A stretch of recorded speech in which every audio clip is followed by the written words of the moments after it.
এই যে আজকের সকালের বাজার। আজকে সকালের বাজারটা ভালোই হয়েছে, কিন্তু পালং শাক করলে ভালো হতো। পালং শাক করবো না দেখে আমি আনিনি। হ্যাঁ, ভালোই করেছো পালং শাক। ফালতু শুটকি করে লাভটা কি আছে? এটা কি? এটা আলুর দম, নতুন আলু লেগেছে আজকে, হিট আইটেম। নতুন আলুর দম? হ্যাঁ। আচ্ছা, গুড মর্নিং হয়েছে সবাইকে? না, good morning, welcome back to my channel. আশা করি সবাই খুব ভালো আছো, আমিও খুব ভালো আছি। আজকে রান্না করছি, তবে ঠান্ডা লাগাটা এখনো যায়নি, না রয়েছে।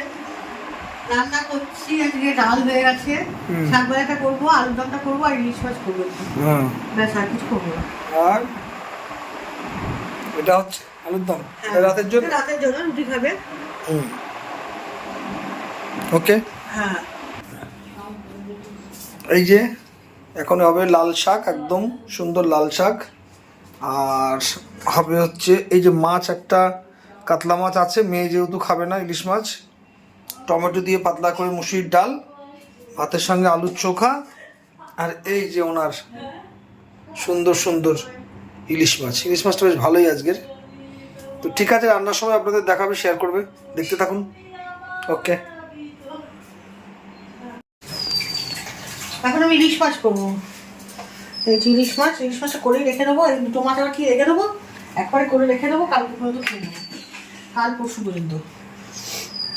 আর হচ্ছে মাছটা করবো সর্ষের তেলে সম্পূর্ণটাই, সবাই জানে। আমার ইলিশ মাছ খেতে ভীষণ ভালো লাগে, ভীষণ। যদি সারা বছর খাওয়াতো আমাকে ইলিশ মাছ, জানেন তো, আমার বাড়ির পাশে একটা বৌদি ছিল, মুসলিম বৌদি। ওই বৌদিটা সারা বছর শুধু ইলিশ মাছ আর চিংড়ি মাছই খেত, কোনো মাছ খেত না। দাদা সবসময়, এখন আর দাদা নেই, মারা গেছে। দাদা মারা যাওয়ার আগে পর্যন্ত বৌদি ওই খেয়েছে, শুধু ইলিশ মাছ আর চিংড়ি মাছ। কোনো দিন বৌদি কী রান্না করেছো বললেই বলতো চিংড়ি মাছ। আজ তোমার দাদা ভালো ইলিশ মাছ পায়নি, কিন্তু সারা বছর ইলিশ খুঁজে হলেও নিয়ে আসতো, তাই বলছি। অন্যরা মাছ রান্না করতো, সবাই বাড়ির সবাই খেত। চলো আজকে একটুখানি অন্যরকম ভাবে করবো। অন্যরকম ভাবে বলতে একটু কালো জিরে ফোড়ন দিয়ে ভাপা করবো না, সর্ষে দিয়ে করবো। হ্যাঁ, ইলিশ মাছটা করি। এই যে কি এটা তো ওই মাঝখান থেকে চলে এলো, ওই নিয়ে রাত্রের আইটেম নিয়ে চলে এলো। রাতের আইটেম সব তোমার রেডি করে দিলাম। সেটা জানি। দেখো, দেখুন। হ্যাঁ, দেখেছেন কি কি আছে? পেঁয়াজ কুচি, আদা কুচি, রসুন আর এই বেগুন একদম রেডি করা থাকলো, শুধু লঙ্কাটা কেটে নিলেই হবে। ঠিক আছে, ঠিক আছে, দেখে নিন। ওকে। রাত্রিবেলা আইটেম সব আমার রেডি। আচ্ছা, এটা কোথায় রাখবো গো? এটা ফ্রিজ একদম। তাহলে আমি ওই টেবিলের উপর রাখলাম, তুমি তুলে দিও। ঠিক আছে। দাদা কত কাজের হয়েছে দেখেছেন, আমার সমস্ত কাজ করে ফেললাম। করলে বলে আমার একটু সুবিধা, এই আর কি। তোমার দাড়ি খুব কাটা হয়ে গেছে নাকি? দাড়ি খুব কাটা হয়ে গেছে? হ্যাঁ, আমি একদম কমপ্লিট, পরিষ্কার পরিচ্ছন্ন। গান টান খাওয়া হয়ে গেছে? এই দেখো,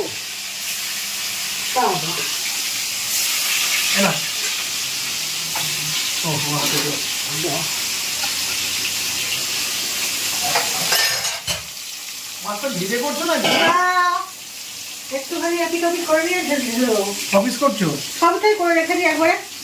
সবটাই করে ফেললে? হ্যাঁ। কিভাবে করছো একটু বলো রেসিপিটা। এই যে কালো জিরে ফোড়ন দিয়ে একটুখানি মাছটা তেলের মধ্যে দিয়ে এপিট করে ইয়েটা ঢেলে দেবো। সর্ষে পোস্ত বাটা? পোস্ত দিই, সাদা সর্ষে কালো সর্ষে। আচ্ছা, কাঁচা লঙ্কা ছিঁড়ে দাও দুটো? কাঁচা লঙ্কা ছিঁড়ে দেবো না, এমনি ফেলে রেখে দেবো, যার দরকার হবে সে খেয়ে দেবেন। একটা একটু দিলে একটু ঝোলের দাও তো, ওখান থেকে দাও তো দুটো লঙ্কা। মাছটা এপিট করে নিয়েছি, এইবার এর মধ্যে আমি সর্ষে বাটাটা ঢেলে দিলাম। আমার মা জানেন এভাবে খুব রান্না করতো, আমার শাশুড়িও করতো, শাশুড়ির কাছ থেকেও শেখা। এবার এর মধ্যে একটু নুন হলুদ দেবো, নুন হলুদ দিয়ে তারপরে দুটো কাঁচা লঙ্কা ছিঁড়ে দিয়ে দেবো এর মধ্যে। তা দরকার হবে সে মেখে খাবে। একেবারে চটজলদি রেসিপি, এর থেকে দুরন্ত সোজা রেসিপি আর নেই, এবং খুব কম সময় রান্না করার মতো রেসিপি আর নেই। মাছ একমাত্র সর্ষে বাটা দিয়ে একমাত্র কম সময় বেশি চট করে রান্না করা যায়। আর ঘটিটা জানেন তো ম্যাক্সিমামই এই সর্ষে বাটা রান্নাটা পছন্দ করে। ইয়েতে কী বলে, মাছে আমি দেখেছি লক্ষ্য করে। বাঙালরা একটুখানি কষা কষাগুলো খায়, কিন্তু ঘটিটা একটুখানি চটজলদি এইরকম সর্ষে বাটা দিয়ে রান্না করা খুব পছন্দ করে। চলুন একটুখানি লবণ আর একটু হলুদ দিয়ে দেবো। ও গামাখা গামাখা হবে, কি মজা খেতে। ইলিশ মাছটা দেখে একদম মনটা জুড়িয়ে গেল। যখন যেখানে যত রাগ ছিল, যাদের উপর যত রাগ ছিল, দুর্বলতা ছিল, সব আমার কোথা দিয়ে উড়ে গেল। হ্যাঁ গো, হ্যাঁ বলছি ওই ইলিশ মাছে নারকেল কোড়া দেবো না? এই কে খাইস? একদিন ভুল করে দিয়ে দিয়েছি আমাকে, কত কথা শোনায়। কি করে দিলাম বলুন তো?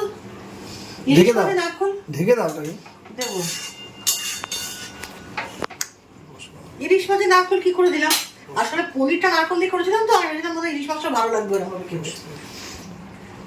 ব্যাস এইবার একটুখানি হোক, আমি একটু ঢেকে দেবো, তারপরে ওপর থেকে সরষের তেল ছড়িয়ে দেবো। ব্যাস রেসিপি রেডি। তারপরে যখন আলুর দম করবো তখন আবার আপনাদের সামনে আনবো। চলুন যা যাক, একটু বসে নিই, তারপরে আবার আসছি। এই যে আলুর দম বসিয়ে দিয়েছি, আলুর দম কষাতে বসিয়েছি। দেখি এবার কতটা কষানো হলো, তেল ছাড়লো কিনা, তাহলে জল ঢেলে দেবো। বা কালারটা তো ফাইন এসছে, হ্যাঁ তেলে ছেড়ে দিয়েছে। চলুন এবার জল ঢেলে দেবো। বাহ সুন্দর কালার হয়েছে। জল ঢেলে নিই, তারপর আবার আসছি। এই যে আলুর দমের কালার বেশ ভালো লাগছে না দেখতে? দেখতে ভালো লাগলে খেতে ভালো হবে অবশ্যই। দেখে জানিও তোমরা কত সুন্দর হয়েছে। এটা একটু ফুটতে থাকুক, তারপরে একটুখানি গরম মশলা দিয়ে নামিয়ে নেব। থাক ফুটুক, ঢাকা দিয়ে দিই। হয়ে গেছে আমার আলুর দম রেডি, দেখে নেন একবার। তবে এবার নামিয়ে দেবো। খুব সিম্পল ওয়েতে করলাম, এবার জানি না কীরকম খেতে হবে। এটা রাত্রের জন্য করে রাখলাম, রুটির জন্য।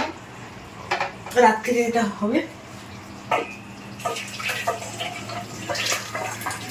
দেখুন কেমন লাগছে, ভালো লাগছে? ভালো লাগলে বলবেন। হ্যাঁ শীতকালের সবজি তো, এটা করি সেটা করি এটা করি, সব খাই একদিনে। ভীষণ ভালো লাগে আমার শীতকালের সবজি, বিভৎস ভালো লাগে। যেমন গরমকালে সবজি থাকে না, শীতকালে যেমন প্রচুর সবজি, খুব ইচ্ছা করে যে প্রতিদিন শুধু সবজিই খায় মাছ ছাড়া। তোমার মেয়েটার জন্য খেতে পারি না। যাই হোক দেখতে থাকুন, আর শাকটা করবো, তাহলে আমার রান্না রেডি। কড়াইটা একটু ধুয়ে তারপরে বসাবো। ওকে,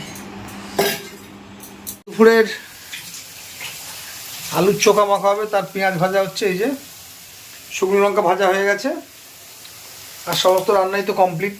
তো দেখানো হয়েছে, সব দেখানো হয়ে গেছে আপনাদেরকে, নতুন করে দেখানো নেই। এই যে ইলিশ মাছ রেঁধে রাখা আছে, তো আলুর চোখাটা মাখা হোক, তবে কেমন কি হলো না হলো খেতে বসে আপনাদেরকে আলোচনা করবো।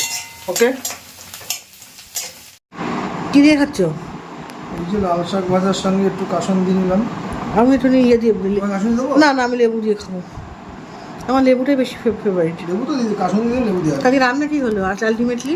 সব তো বলেছো মানুষকে, সব হ্যাঁ, জানে সবাই। শাক ভাজা, শাক ভাজা, টমেটো দিয়ে ডাল, হুম, একটু আলুর চোখা, আলুর চোখা, আর হচ্ছে আর ওই ঘরে আছে মাছ, আর কাতলা মাছও আছে, আবার ইয়ে ইলিশ মাছও আছে। তাহলে খেয়ে নিই, নিয়ে তারপরে আবার আসছি। এত নোংরা হয় জিনিসপত্র যে বলে বোঝাতে পারবো না, কি নোংরা হয় বাবারে বাবা। এই দিনকে পরিষ্কার করলাম, আবার আজকে সেই ধুলোই ধুলো ধুলোই ধুলো। কত আর মুছবো, কত আর কি করবো। চলো এখানটা সুন্দর করে পরিষ্কার করে নিই, না হলে এত ধুলো জমেছে, এত ধুলো হয়েছে যে বলার কথা না। এইগুলো কালকে আমাকে ভালো করে মাজতে হবে।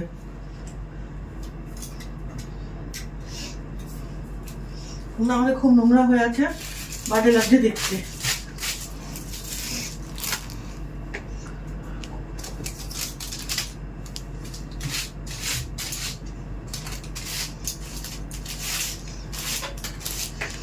মশার ধূপ, কালকে যে কি মশা কামড়েছে যে বলার কথা না।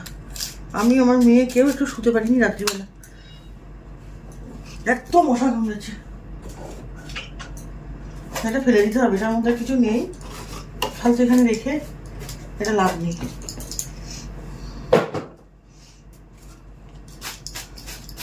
শুধু ফালতু জঞ্জাল জমানো।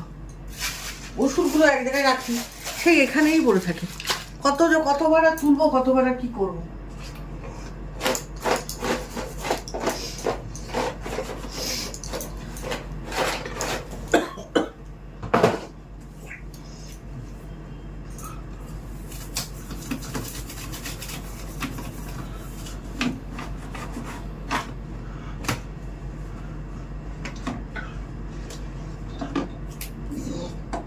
কি ধুলো বাবা।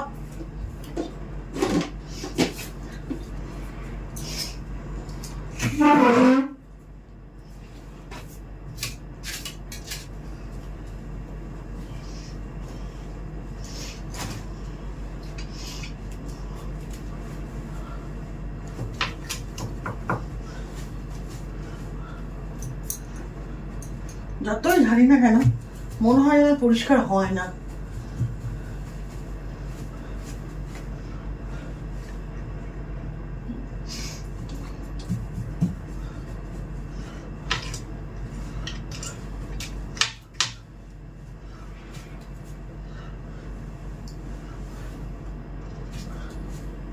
এত অপরিষ্কার হয়। এইবার সরস্বতী পুজোতে এইটাকে বিসর্জন দিয়ে দেবো, দিয়ে যেটা নিয়ে আসবো ছোট করবো, ছোট করেই করবো এবারটাও, কারণ বাড়িতে জায়গা কিছু নেই, কোথায় বড় করে করবো। বাড়ি ঘর দূর হলে আবার তখন ঠিক করে করা যাবে।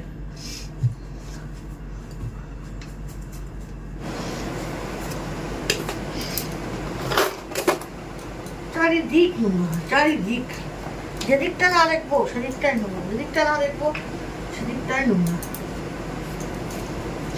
ঘর দোর নোংরা থাকলে কেমন লাগে বলো দেখতে?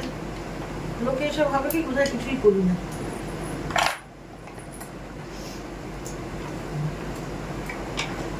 লোকে ভাববে কেন? আমার নিজের লোকই ভাবে মতো সারাদিন বসে থাকি। লোকের লোক তো, পাড়ার লোক তো বা অন্য লোক তো ভাবতেই পারে না। নিজের লোক যদি ভাবে।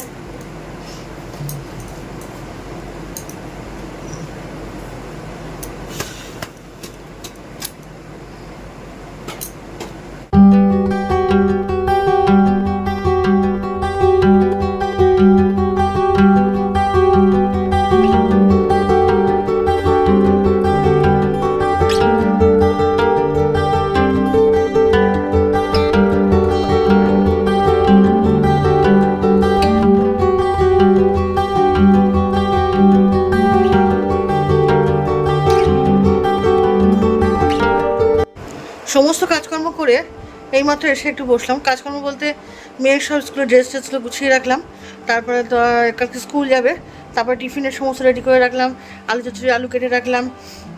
সকালবেলা উঠে যাতে তাড়াতাড়ি না বাদে, 5:30টার মধ্যে উঠলে আমি সব রেডি করে দিতে পারবো। আর ঘুম যে সেভাবে হয়, প্রচুর ঘুম হয় সেরকম তো কিছু নয়, তাই সকালে উঠে কাটতে বসলে শুধু ঘুমে চোখ একেবারে ঢুলে পড়ে। তাই জন্য ভাবলাম এখন একদম ঠিকঠাক আছি, ঘুম টুম পাইনি, তাই ভাবলাম যে এখনই একবারে কেটে কুটে সব রেডি করে রাখি। এই আর কি, সংসারে যাবতীয় যা সমস্ত কাজ থাকে বাদ বাকি আরও সব করে ফেললাম, যাতে তাড়াতাড়ি কাজগুলো হয়ে যায়। সকালবেলা উঠে আরও প্রচুর কাজ থাকে, গাছে জল দেওয়া থেকে শুরু করে, মনে করে সবাই ভাবে হয়তো বাড়ির মহিলাদের কোনো কাজ থাকে না, কিন্তু টুকটাক প্রচুর কাজ থাকে। সমস্ত কিছু গুছালাম, পরিষ্কার করলাম, সেগুলো সব রেডি করলাম, করে যাতে আমার টাইমটা পরের দিন সকালে কম লাগে, তাই জন্য সকালে বিকেলবেলা যখন বাড়ি আছি রাত্রিবেলা শুয়ে বসে থেকে সময় নষ্ট করে তো লাভ নেই।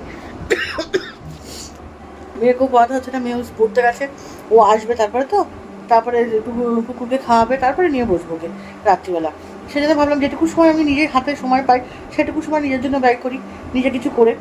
আর কি বলতো, একা একা বসে থাকতে চুপ করে আমার একদম ভালো লাগে না। আর কোথাও বেরোলাম একটুখানি বিকেলবেলা, তাও মনটা একটু ফ্রেশ লাগে। কোথাও না বেরোলে না আমার একটু ভালো লাগে না, একটু মনে হয় যেন একটু ঘুরে আসি, মনটা খুব চুপচুপ চুপচুপ করে। কিছুই না, একটু ঘুরে আসলেই মনটা আবার ঠিক হয়ে যায়। কোথাও না, একটু এদিক ওদিক ঘুরে এলেই হয়। তা যাই হোক, আজকে তার বেরোয়নি কোথাও, তার জন্য মনটা ভালো লাগছে না। মনের মধ্যে প্রচুর কিছু জমে থাকে, যেগুলো তো কারোর সঙ্গে শেয়ার করতে পারি না। আসলে অনেক কথা মনে পড়ে বাড়িতে থাকলে, এই আর কি। ওই জন্য কাজকর্মের মধ্যে নিজেকে ব্যস্ত রাখি। তা কতক্ষণ কাজ করব? এটা সকাল নয় যে সমস্ত কিছু কাজ করলাম, জামাকাপড় ভেজালাম, জামাকাপড় কাচলাম থুতু করে। এখন শীতকাল, তারপরে আবার এমনিতেই বাড়ি নিস্তব্ধ, বাড়িতে কেউই নেই। কবে শ্বশুর শাশুড়ি চলে গেছেন, তারপর থেকে আমরা সবাই একা। ওরা ওদের মতন, আমরা আমাদের মতন। কি করব, কার সঙ্গে আবার কথা কি গিয়ে কত কথা বলবো বলুন? সবাই তো বেরোনো থাকে, কাজ থাকে। এবার সেই হয়ে গেছে সমস্যা। আর আমার হাজব্যান্ড একদিন বাড়ি থাকে সোমবার, সেও ভাবে যে বিকেলবেলাটা ঘরে বসে সময় না কাটিয়ে একটু ঘুরে আসি, স্বাভাবিক ব্যাপার। সারাটা সপ্তাহ সে দোকানে থাকে। আমার মতো তো নয় যে সারা সপ্তাহ সময় বিকেলবেলা বেরোনোর, যে তাহলে ঠিক আছে যাই একটা দিন বাড়ি থাকি, তা নয়। যেহেতু সারা সপ্তাহ দোকানে থাকে, তারও মনে হয় একটা দিন একটু ঘুরে আসি। আমি এখানে বলার কিচ্ছু নেই আমার। তা যাই হোক, আর কত কথাই বা বলবো, বললে অনেক কথা বলা যায়, অনেক কথা মনে আসে। বাবা মা নেই, আর ভাই বোনও কেউ নেই যে তাদের কাছে একটুখানি গিয়ে একটা দিন সময় কাটাবো। আর কোথাও যেতে ইচ্ছা করে না, সত্যি কথা বলতে। আমার মনে হয় এমন কোনো জায়গায় যাব যেখানে আমি আমার মতন করে থাকতে পারবো। আমি কারোর বাড়ি যেতে পছন্দ করি না খুব একটা। একদিন একটুখানি একটা বেলার জন্য হলো, বা একটা ঘন্টার জন্য হলো, কি 2 ঘন্টার জন্য হলো, তাদের সঙ্গে দেখা করে এলাম, কী কেমন আছিস, হাই এলো, ঠিক আছে, সেটা কোনো ব্যাপার না। কিন্তু ওই যে 2 দিন গিয়ে থাকবো বা কি, আমার ঠিক ভালো লাগে না। তখন মনে হয় যে আমি আমার মতন করে দিনটা কাটাই, 2 ঘন্টা কাটাই, নিজের মতন করে কাটাই। এইটাই আমার ইচ্ছা সারা জীবনের। মানে ঠিক বোঝাতে পারলাম নাকি না? যাই হোক, বোঝাতে না পারলে আর কিছু করার নেই। সবাই ভালো থেকো, সুস্থ থেকো। কালকে আবার নতুন ব্লগ নিয়ে তোমাদের সামনে হাজির হবো। এখনও কিচ্ছু হয়নি, সবাই বাড়ি ঢুকবে, তারপরে বেগুনটা পোড়াবো।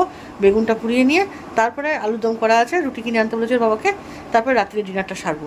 এখন অনেক দেরি। তা ঠিক আছে, আমি তোমাদের কাছ থেকে এখন আমি বিদায় নিচ্ছি। কালকে আবার নতুন ব্লগ নিয়ে তোমাদের সামনে চলে আসবো। আর ততক্ষণের জন্য টাটা, বাই বাই। সবাই ভালো থেকো, সুস্থ থেকো। সমস্ত বাঙালির 12 মাসে 13 পার্বণ সব মিটে গেছে। এবার সবাই সবার মতো নিজের কাজে ফিরে গেছে, আমিও আমার মতো নিজের কাজে ফিরে গেছি। আর কি, আবার একটা বছরের অপেক্ষা করে থাকতে ভালোই লাগে। অপেক্ষা শেষ হয়ে গেলেই খারাপ লাগে না? অপেক্ষা এই আসছে, মা আসছে, খুব ভালো লাগে। মা এসে গেলে সেই ইয়েটা চলে যায়, ক্রেজটা চলে যায়। যাই হোক, ভেতরে একটা চিন্তাও থাকে, মেয়েটা এবার হায়ার সেকেন্ডারি দেবে, এবার না সামনের বছর দেবে, কিন্তু তবুও যেটুকু পড়াশোনা করতে সেটুকু তো ঠিক না, আরও পড়াশোনা করলে ভালো হয়। কে কাকে বলবে, কি বুঝাবো? যাই হোক, আর কিছু বলবো না নতুন করে। সবাই ভালো থেকো, সুস্থ থেকো। আর আমি যাওয়ার আগে আমাকে সাবস্ক্রাইব করে দিয়েছো আমার চ্যানেলটা। যারা করেছো তাদেরকে অসংখ্য ধন্যবাদ। যারা এখনও করনি তাদেরকে রিকোয়েস্ট, একটা সাবস্ক্রাইব করে দিও। আর লাইক, শেয়ার, কমেন্ট অবশ্যই করবে। তোমরা যত শেয়ার করবে আমি তত লোকের কাছে পৌঁছতে পারবো। প্লিজ প্লিজ প্লিজ, হাত জোর করে অনুনয় বিনয় করছি, খুব করে শেয়ার করো আমার ভিডিওগুলো, তাহলে ভালো লাগবে, অনেক মানুষের কাছে আমি পৌঁছতে পারবো। আর আমি জানি তোমরা আমাকে খুব ভালোবাসো, তোমাদের ভালোবাসার জন্যই আজকে আমি এই প্ল্যাটফর্মে এসেছি। টাটা, আর কিছু বলার নেই। Good night, see you. কালকে আবার দেখা হবে নতুন ব্লগে।